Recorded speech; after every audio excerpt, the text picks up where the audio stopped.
अव आपल्या आरवाडीच्या बिरोबाची यात्रा आल्या ना व आपल्याला जायला पाहिजे. पण अगं आपल्या मेंढराचं काय करायचं? अव तो तुमचा जोडीदार नाही का सदा, त्याच्या कळपात ना आपली मेंढर निघते का बघा की 2 दिवस. अगं त्याला सकाळच्या पारी जाऊन आपण दोघं पण विचारू की.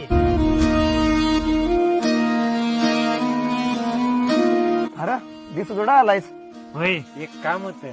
होय बर बस बस बोल की काय म्हणतोयस. आरवाडीच्या जत्रेला 2 दिवस जायचं म्हणतोय. माझी मेंढर तुझ्या कळपात सोडू का? तुझे मेंढर आम्ही सांभाळून आम्हाला काय देवधर्म आहे का नाही. आम्हाला पण आज आरेवाडीच्या जत्रेला जायचं आहे. माझ्या मेंढराची मी ती व्यवस्था करतो. चला. अशी रोज एक येतील मेंढर सांभाळा म्हणून.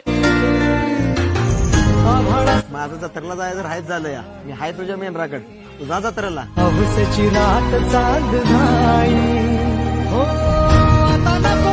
अगं सदा, अरे सदा